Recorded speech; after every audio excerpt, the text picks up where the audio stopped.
Welcome to the Pixel Retentive Podcast, where we, a business owner and an artist, discuss the business of art and the art of business.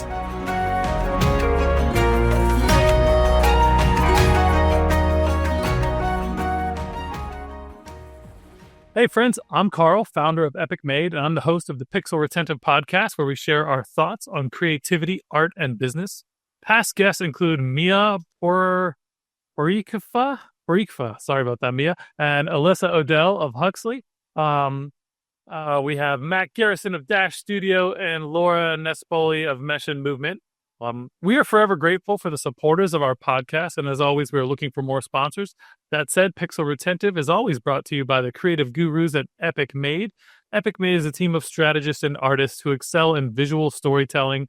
Our studio crafts unforgettable animations and illustrations that are designed to captivate your audience and drive tangible business results. We specialize in engaging imaginative, pop culture savvy audiences with beloved clients like Nickelodeon, WWE, and Sci-Fi. Visit getepicmade.com and let's collaborate on your next creative campaign. All right, so with us today, we have Ben Levy. Welcome to the show, Ben. Thanks for having me. I'm excited. I'm excited to have you too. I know it's going to be a great conversation. So Ben is an advertising creative director who used to be a horrible presenter. He got better. Now he teaches other people how to avoid the mistakes he made and sell their best ideas. I love it. Like I said earlier, that's the shortest intro that we've ever had to the show. And it's just right to the point. Like, I used to suck at this thing.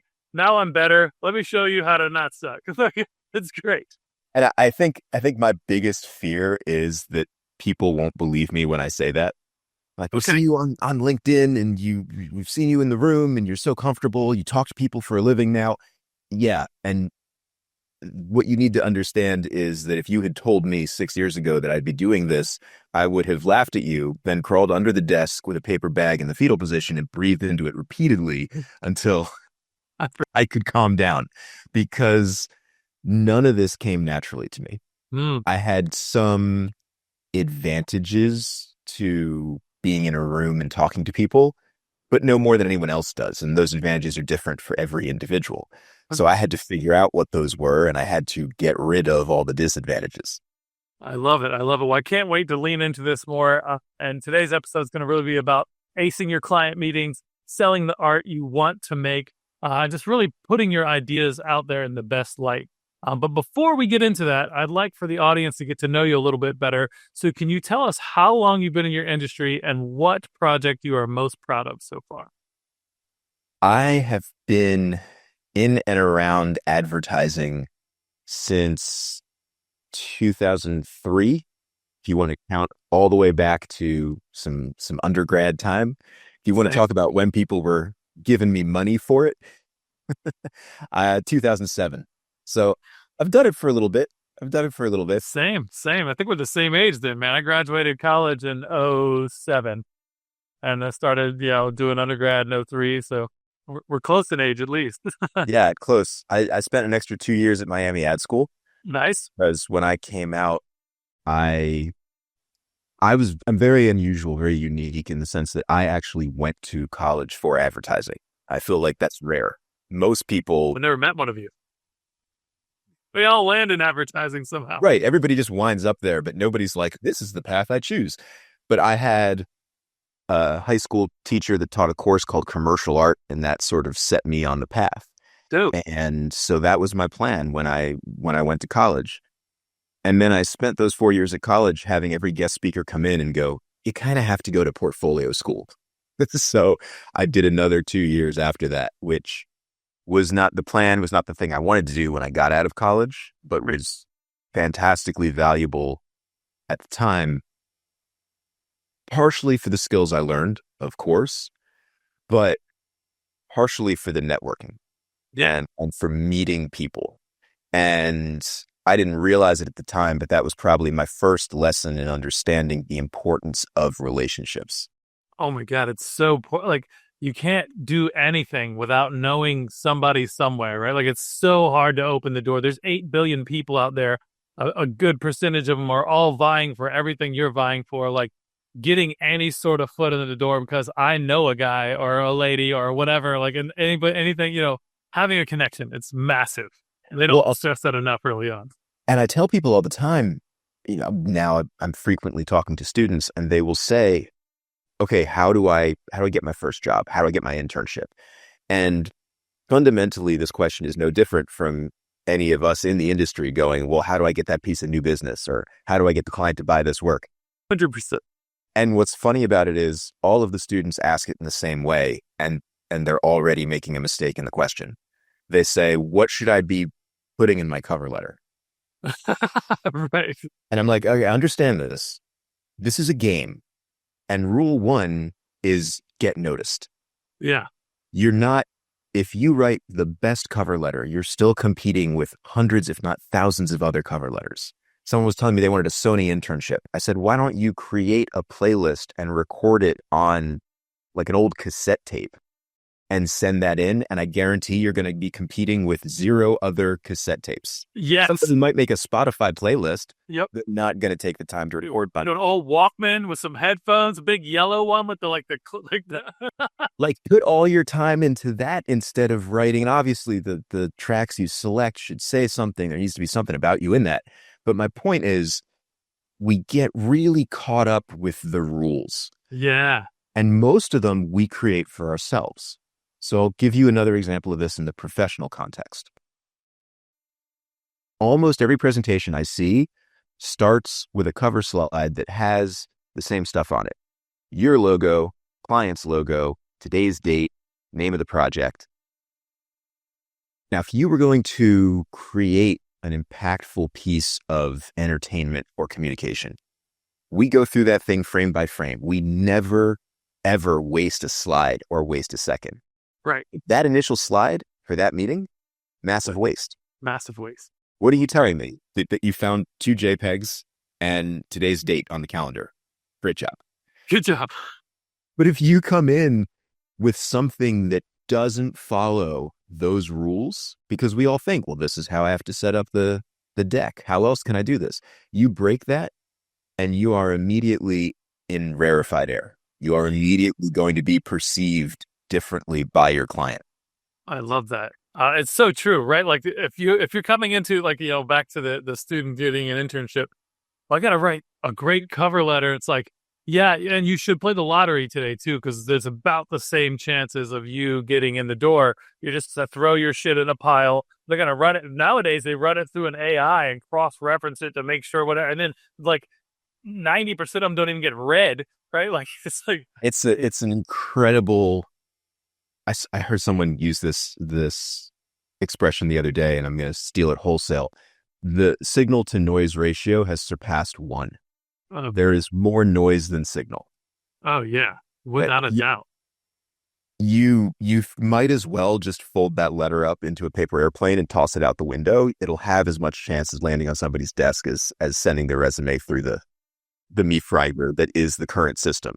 So you've got to find a way around. And again, the same thing starts to apply in professional meetings. I've talked to ad agencies that will say, well, what do we do about the RFP? What do we do about the new business process? Which is awful for everyone involved. Yes. It's a waste for the client. It's brutal on the agencies. It leads to more moments of spec work being produced. It's toxic. And it's a terrible analog for how the actual relationship will go. So when I was running departments at an agency, I would have copywriters answer the RFP because I'm less concerned with it being correct than I am with it being entertaining. Obviously, I'm trying to make it as correct as I can. Sure. But we would have clients show up. These are people we do not know. We got into the pitch process through that meat grinder approach. They would come to the table. We would get ready to talk and they would go, sorry, before you say anything, we just have to let you know. Thank you for answering those questions the way you did. It's the first time I ever laughed reading an RFP response. Oh, wow. Yeah. You're like, okay, this is ours to lose now. Yeah. You've already decided that we're humans and you like our approach to something. I've already set myself apart from the pack. And is it extra work? Absolutely. Do I need to buy some pizza or some beer or a Starbucks gift card for the poor writer who had to sit on that assignment? I should. Yes, Yeah, that's brutal. But what we didn't even realize at first, coming from the agency side, was it's just as brutal for the client to read all those things. of course. Yeah, it's like here's 25 book reports on like the same. Like it's like no, no. And even if you're not head of an agency, even if you're a freelancer and you're, well, I'm in a triple bid process and I got to send them my approach, take that same lesson. And again, you would never waste a scene or waste a frame if you were going to give somebody a final cut.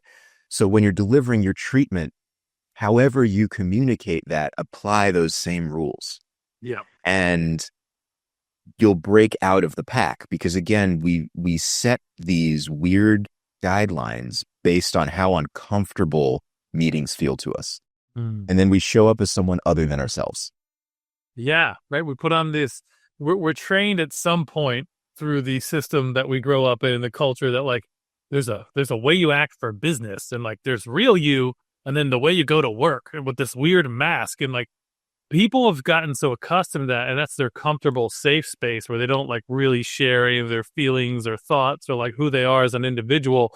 And it feels disingenuous and phony, and then you never make real connections, right? And like I tell this, I say this all the time too. It's like people don't want to see business advertising. They don't want to see that first page on a document. It's a bunch of logos and bullshit. Like they want to know who are the human beings they're doing business with. How are you different? What's your unique perspective? How do you see things different? What's your lens look like? You know, and a great way to start that off is like you said, like, hey, we're looking at this awful process that we all hate, so we're going to make light of it and enjoy it. And like that's pretty reflective of how you're going to work with us. Like there's work, and when we're doing work, sometimes it sucks, but we're still going to have a good time with it because we're here to have fun and do our job, and we love it, right? You're saying all that at once by just like making a joke about some intake form, right? Like that's powerful.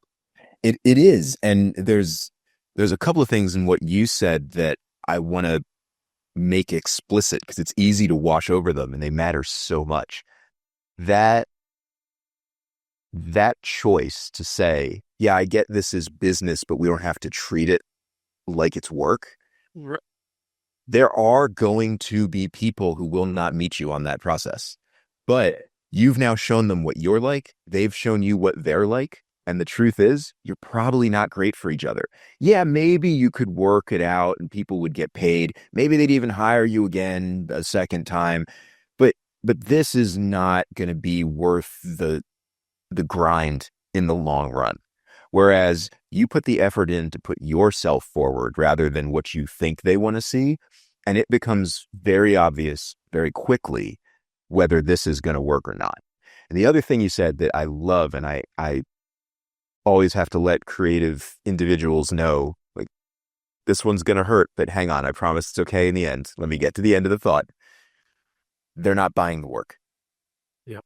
The work is negotiable. And I know that it sucks to hear, but what they are buying is you.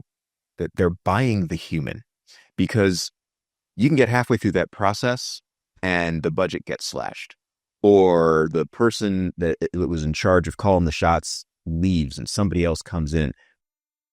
That can change. What you initially pitched can change. You, the human that's going to solve it on the other end, that's the constant.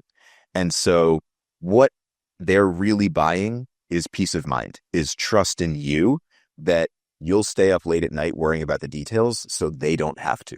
Yes. And you do that through showing them how you will solve their problem, but also, and in some ways even more, by showing them who you are and building a relationship with them. We talked about networking. That can happen in a meeting. I walk into meetings with strangers and I walk out with acquaintances. Yes. That's my goal every time. I don't want to go in and make a speech. I want to have a conversation.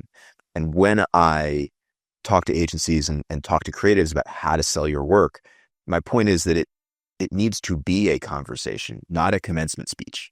This thing we're doing right now, this is easy.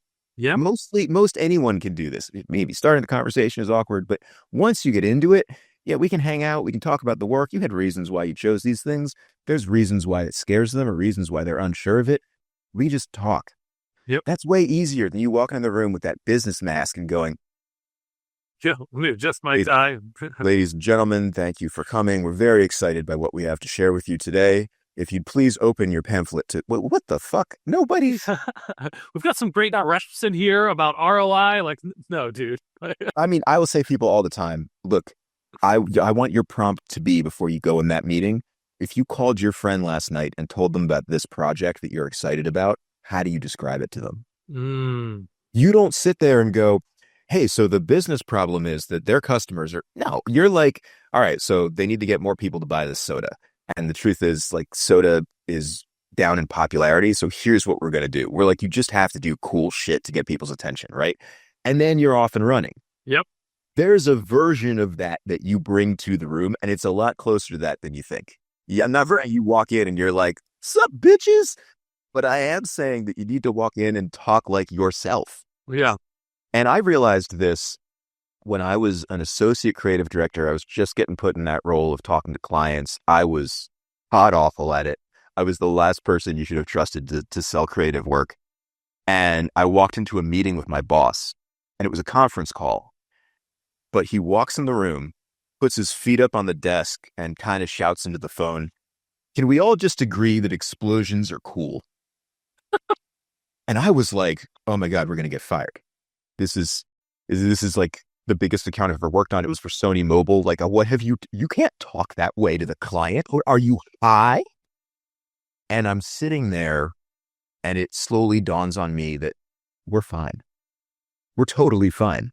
The client is not pissed. In fact, the client agrees, yes, explosions are cool. And that's why we're talking about using your phone to trigger pyrotechnics like it was a concert.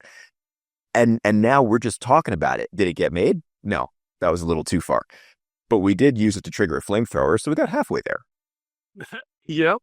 But my point is, I had never seen that before. And that was one of the initial sparks in my career that made me realize, okay, there is something happening between the idea that I made and the idea getting made that I don't know about and I don't understand. Because if these guys are able to walk in a room and go, explosions, yeah, then I should not be walking in that room going, ladies and gentlemen, thank you so much for giving me the opportunity to talk to you today. These are worlds apart. Right. And it's so inhuman because no one talks like that to their friends. And it's and circling back, like, it's all about relationships, right? Like, we took on a project 2 years ago, like a $20,000 video. We ended up doing it for like 9, right?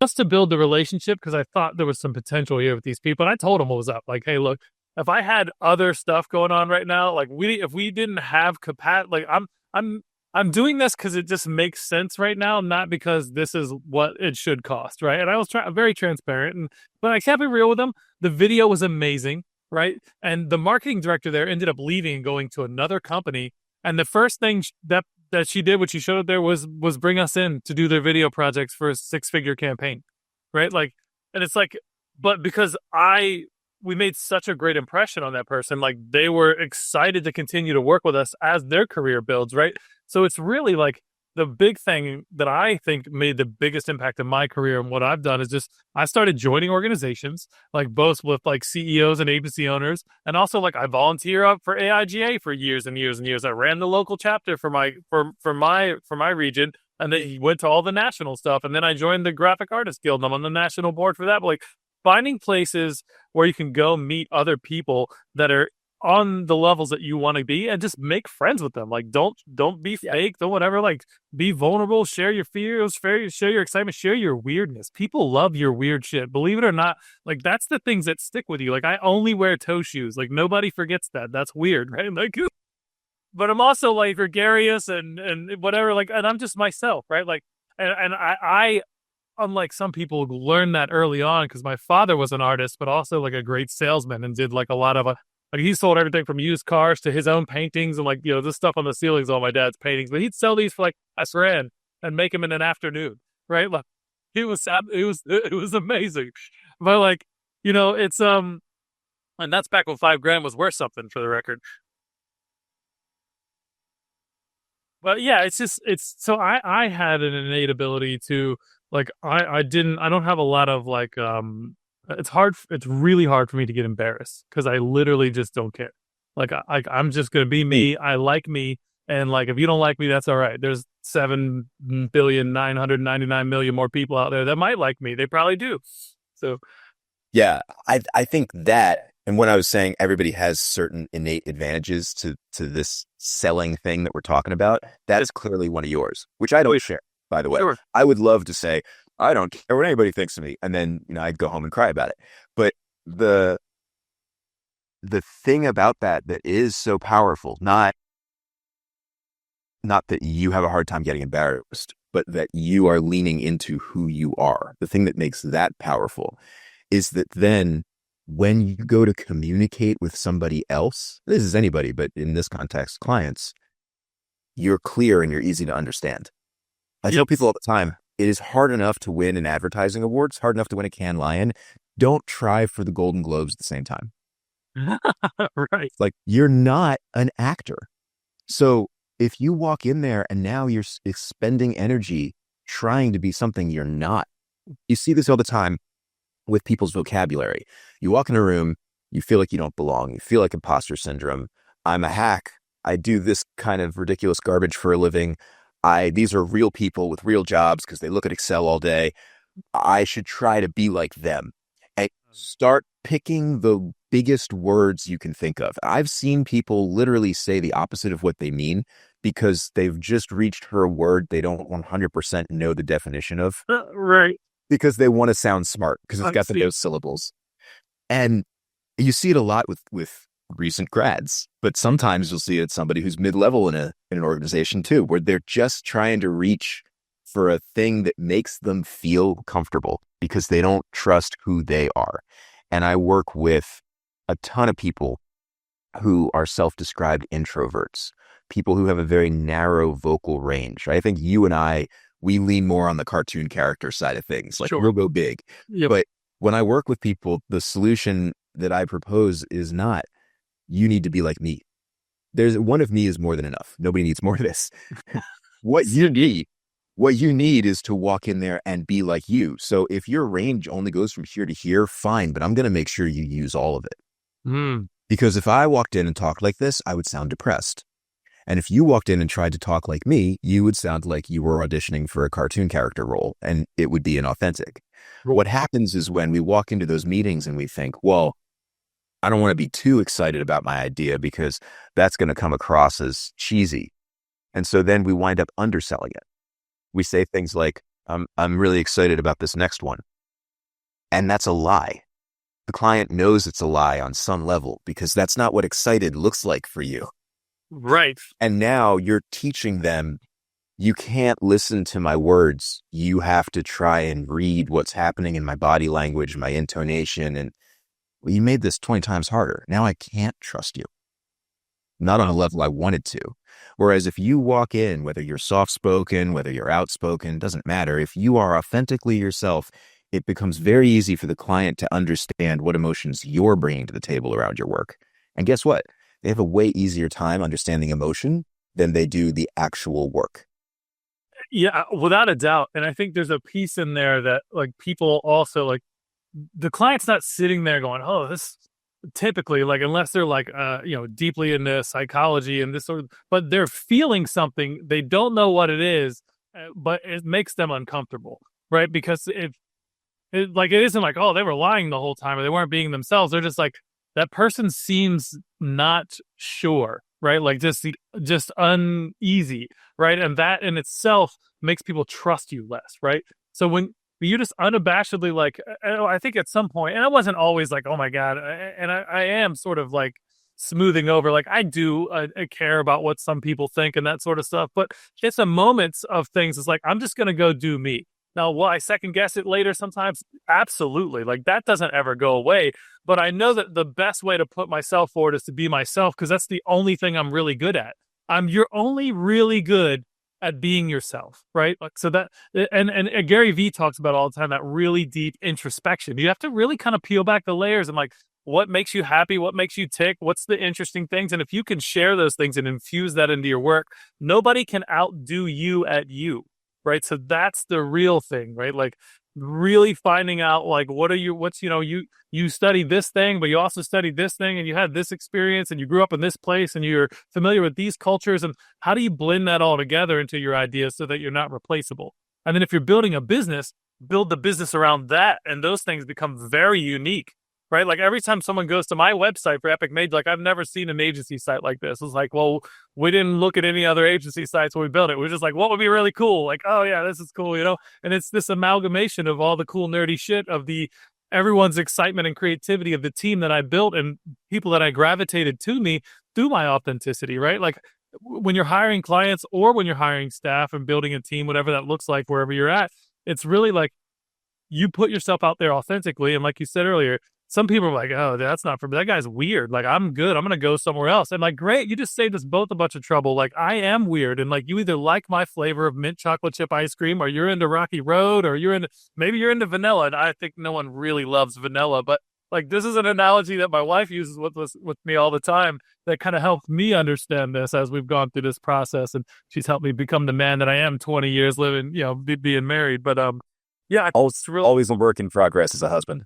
yeah. Oh my God. And one other thing I wanted to connect with what you said earlier about like, so you pitch this thing, you do it in your way, and it seems a little off, and maybe you could work through that with the client or whatever. But like, if you're really yourself and the client resonates with it, that's the client you want, because you're going to have better ideas. They're going to get executed better because you're not going to be crossing ideas the whole time. It's going to be, oh, that's good. And what if we did this? You're like, oh, yeah, that's cool. Right. And then you're ping ponging, like you said. And we started off at explosions, but we ended up with a flamethrower, right? Like, amazing.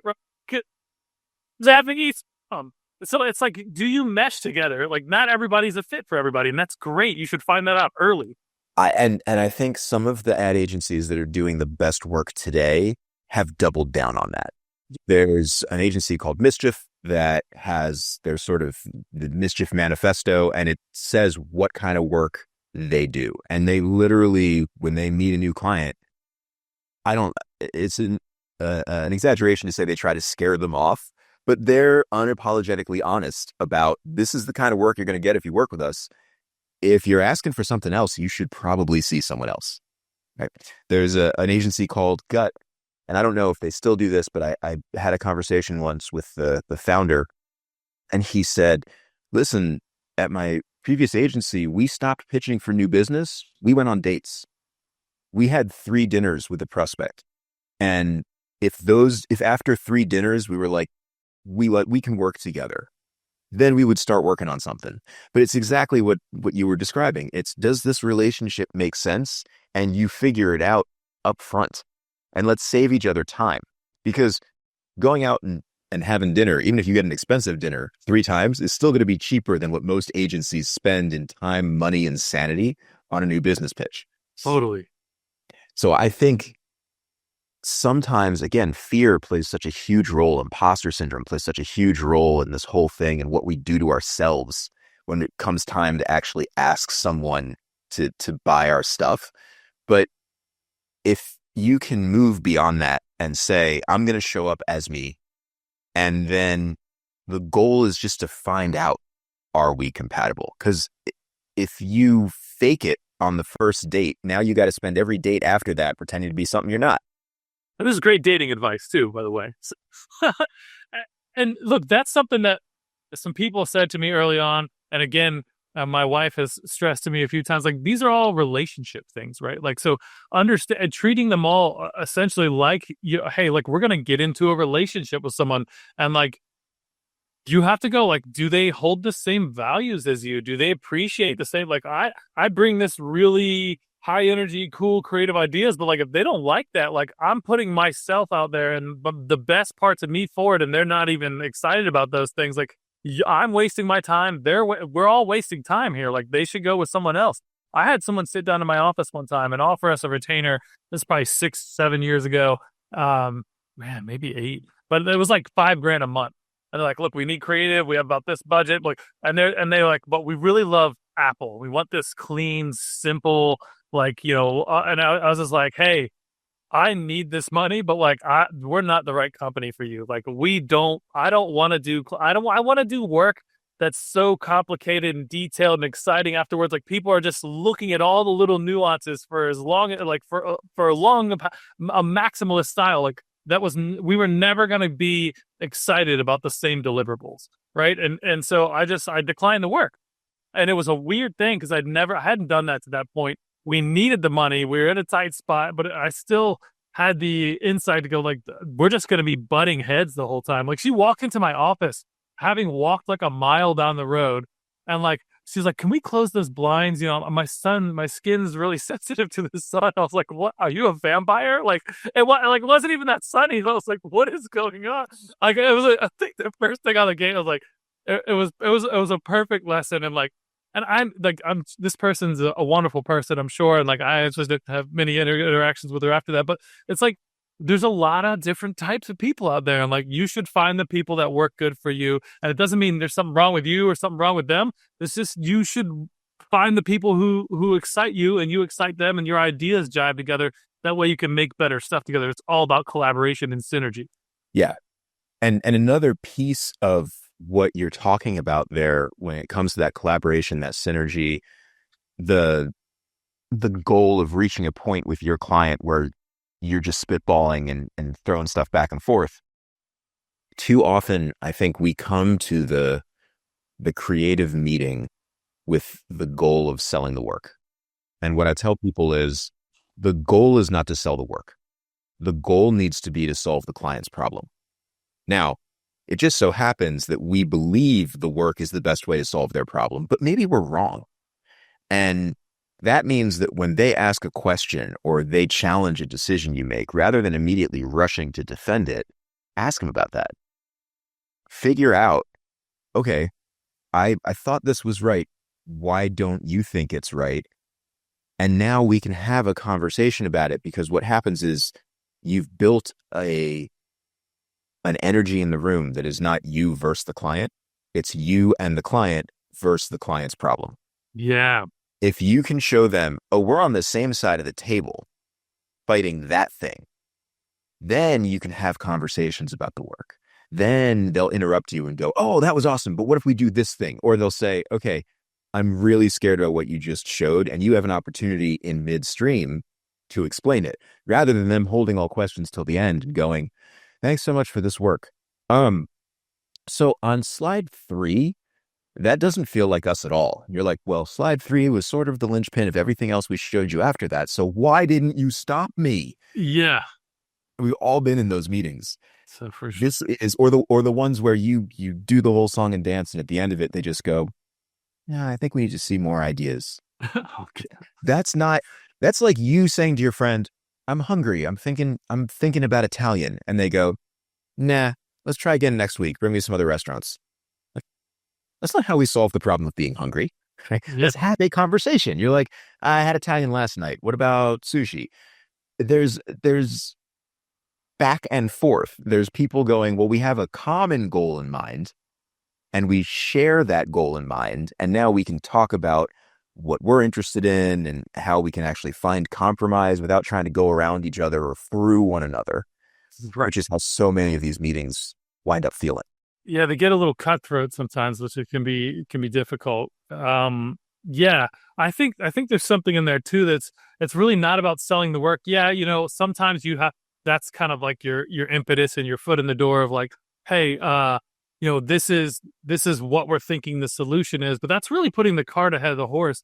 Really what you want to do is make sure that they understand your credentials, right? Like that you should be here, like, and that you have some value to bring to the table, which you should be past that at this point. And then for us, it's selling them on the process. Like, this is how we work through. We understand what's going on. We have this, you know, this consulting phase where it's like, all right, let's rip this apart. Let's get down to the nitty gritty. But first, let's start with like, what's the solution? Like, what's the perfect world? Like, we fixed your problem. You hired us. We did the golden thing happen. What is that golden thing, right? Oh, well, we took our user base from this to this, or we sold this many WYSIWYGs, or like whatever it is, right? And then from there, it's like, all right, so how do we break this all the way down? Why isn't this happening now? Okay, oh, well, we think it's because of this. Well, let's science that a little bit. Like, let's say, well, what's the hypothesis of how we can fix that? Well, we can test that in these three ways. Let's launch these, see what happens, and then come back. And then that's a real relationship where you're working with designers and creatives to break something down. It is, but there's something else that you glossed over there that's massive to me because I think that a lot of people skip this step without realizing it. Okay. You said, well, let's figure out what that golden, perfect world looks like. That's the thing. You've hired us. This is the most amazing outcome. Now let's work backwards and talk about how we make that outcome come to life. I think that process happens internally at agencies. It happens internally for creative people. But then because it happens internally, we forget to play that back to our client when that comes. Yeah. How many times have you been in a meeting where the cadence was, here's your problem? And the client's like, yup, things are really rough. Here's what we're going to do. And the client's going, I don't know why we're making life jackets for cats. And you're like, no, it's obvious because that's going to go viral and then everyone's going to know you. And but we're not describing, we're not bringing to life that incredible benefit of working with us. We feel like, well, of course, that's what you get at the end. That's because we're the experts on this and it makes sense. But it's so easy to skip over that. And it's the thing that I most often see agencies gloss over and not give time to. And what happens is the process you described, which is almost to a letter, one of the things that I coach people on, is let's start out with this deepest desire you have. And if you do that now, they're already rooting for you. Yeah. They're like, I don't know how you're going to make that come true, but you nailed it. That is exactly what I want for my birthday. I hope whatever you have next is making it happen, even if it sounds too good to be true. When we don't do that, what it feels like to the client is, yeah, shit is serious. That is my problem. You're right. Followed by, why the fuck would I do this? And now they spend the rest of the meeting going, I just don't understand why recreating Jackson Pollock in spaghetti and sauce is going to be the thing for our customers. Like they're trying to put the pieces together. And for us, it's the most obvious thing in the world because we've spent hours and weeks and months on it. But these are the same clients that tell us to make the logo bigger. Yeah. So to assume that they can make that creative leap within an hour for something that we've spent days on is ludicrous. It's one of the biggest misses that I see over and over again is all the time you're taught, sell the sizzle, not the steak, right? You can't list all the benefits, all the features. You got to tell them what's in it for them. And then we walk in the room and we totally fail to do that. Yep. Yes. So, over and over and over again. We still kudos to you, Zion. That's a huge, huge piece of it that you crack there. We're always fighting that in our heads, right? But it's like, as you're saying this, is like, if we put together a pitch deck again, the first thing should be like 10x revenue and blah, blah, blah. You're here. Like the first slide should be company smash the goals, right? Like that. Now they're excited, right? Like, let me tell you how we're going to do this. Like, I love to twist the knife with that problem they have. And sometimes it's a problem they didn't realize they have. In many cases, they're looking at a problem too narrowly. And what we are offering them as an outside consultant and creative service provider is a broader lens, a broader perspective. So I love to twist that knife and then show them the dream, show them that thing that they get from it. Because I could go to Samsung, for example, and open a presentation with a slide that has their logo, my logo, the date. Or I could open with a full bleed image of the Apple store with a line of people around the block twice. Ooh. That hurt somebody just then. Hurt someone's feelings big time. Yeah. And no, we're talking body shots at this point. So you got to know the client a little bit. Show things. There's undeniable truth to that. Why are we here? We're here because people are not religious zealots for your new launches the way they are for your competition. But what if they could be? Mm-hmm. And now you've twisted that knife and you've shown them this amazing world that they want at the same time. Now let's get into the work. Now let's talk about how we can reasonably change the game that they are playing as a result of the stuff that we're going to deliver for them. But so often we just walk in and get into those details of all the little things that we did because we're so excited by that stuff. and you talk about it, be excited about it, but it needs to come at the right stage. Yeah. Got to talk about what's exciting to them first, which is what all those little things get them. And putting a bow on the whole conversation, when you talk about it like you talk about it to someone you're comfortable with, right? That's like you're pitching this to your friend, like, oh, dude, then we're gonna do this thing and that, and like have at least the spirit of that in there. You can polish it a little bit, but so that it feels authentic, right? Because once you can't fall flat, even if you do all of this right and you get to that part and you're afraid to express yourself authentically about your idea, then it still falls flat, right? Like, so there's a lot of little pieces in here. There are. And the thing that I tell people is we dive into this, you start to realize just how much opportunity for an advantage exists in these meetings, how many things you're not doing, how many things you want to stop doing now. And then all of us are perfectionists. It just comes with being a creative person. And then the next day you try to go out and do everything you heard me say just now, and you get super pissed at yourself because it didn't come out perfectly. Yep. So the advice that I always give people is start as small as possible. If you say too much and you want to stop that, when you say 40 times in your meeting tomorrow, don't get pissed. Be proud of yourself that now you're recognizing it as it happens, because you can't change it until you can hear it for yourself. Most of the time, we don't even know we're doing it. So if now you know it's happening, that's a win. If you're able to replace some of those ums with breath work or with a pause, that's a win, even if you had 47 more after that. But you've got to take it as rungs on a ladder. You can't be like, well, I was on the ground, now I'm going to be on the roof. It's a stepped process. And don't try to do that with every category we're talking about. If you have a presentation this afternoon after listening to this, just look at your cover slide and go, what can I do that's not going to look the same as everybody else that they've seen today? Start there, right? Or do that prompt to yourself of, okay, how would I describe this to a friend? And really focus on getting that right. Start with these small things, because those little victories are going to give you the energy you need to continue working on this growth. But as a perfectionist human, your desire is going to be, well, let me just flip a light switch and be a better me tomorrow. And it's not going to work, and you're going to spiral. Yeah, I totally wholeheartedly agree that. And I see that a lot. You know, we talked a little bit, you do Brazilian jiu-jitsu, and I've trained a little MMA myself, but in that culture, it's always just like, you just make a little progress every time, right? Our coach used to just say 1% a day. You know what I mean? Like, like if you can make 1% improvement, like what seems, oh yeah, I can do 1%, like no big deal. But if you can stack that, right, like you really start to make headway. And you know, you can't measure 1% in that aspect, but the mindset of like, I'm just going to do a little better. And I know that, and then I'm going to plant my flag there, and then I'm going to move it forward a little more the next time. The next thing you know, you've made tremendous progress, and it didn't feel like you picked up a giant boulder. Well, it's funny that you say that, because I have to have those conversations with myself weekly in jiu-jitsu, because I've been doing it for a year. I'm not very good. And I'm rolling with people way better than me. And it's okay.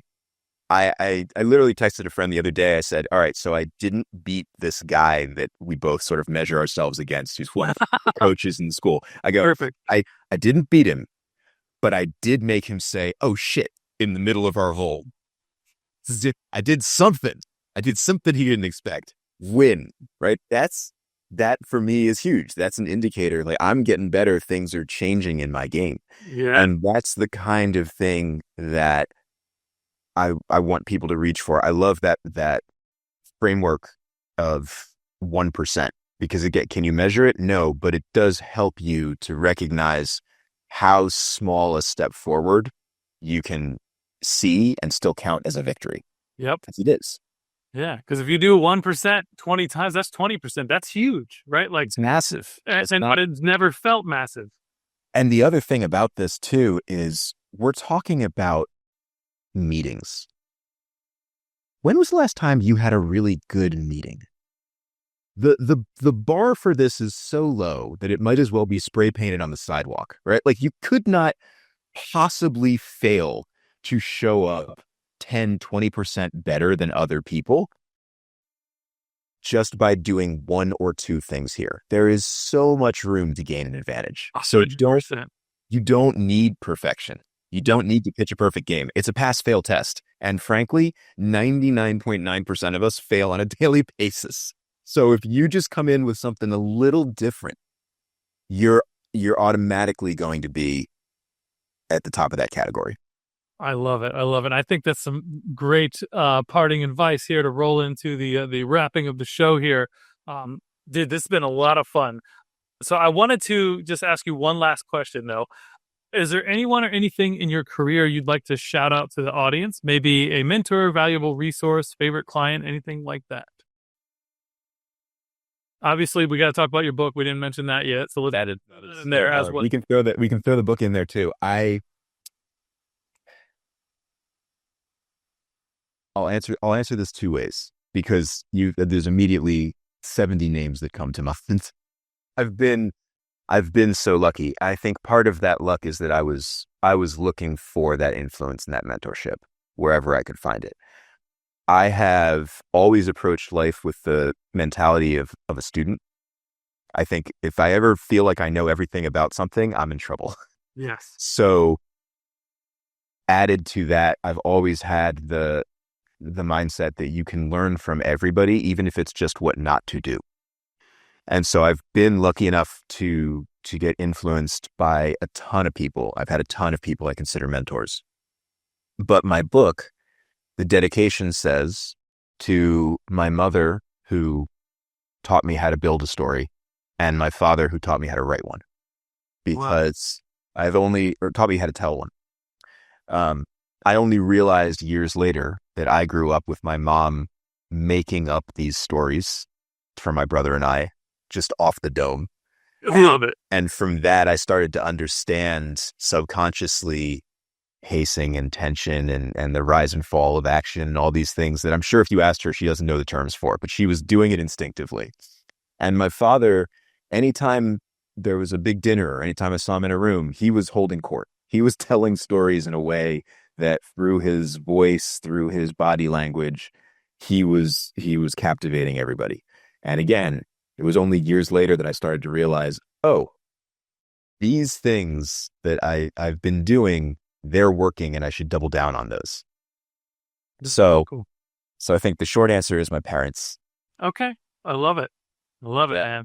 Yeah, I say something similar about my parents, that my dad was this infinite dreamer and like huge possibilities and creativity, and like nothing was impossible if you could dream it up and find some people to help you make it happen, right?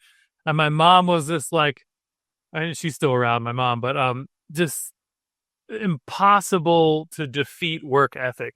Like if she needed 2 jobs, she'd get 2. If she needed 3, she'd get 3 jobs. It'll never make an excuse to fail and just grind. Now, there's problems with both of those things, but when you combine them the right way, it's really powerful. I was going to say those two as a counterpoint to one another is super strong.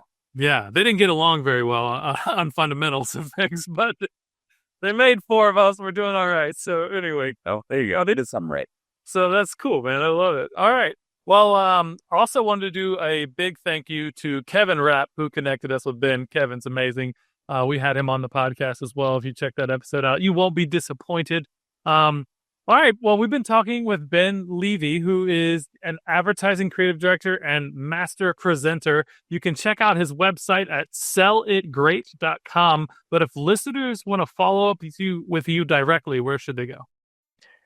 Sellitgreat.com is the easiest way to stalk me, or I am entirely too active on LinkedIn. If you just look up Sell It Great on LinkedIn, you will find me, and follow at your own risk. I'm posting a lot. I love it. All right, Ben. Well, thank you so much for being on the show. And until next time, friends, we'll see you later.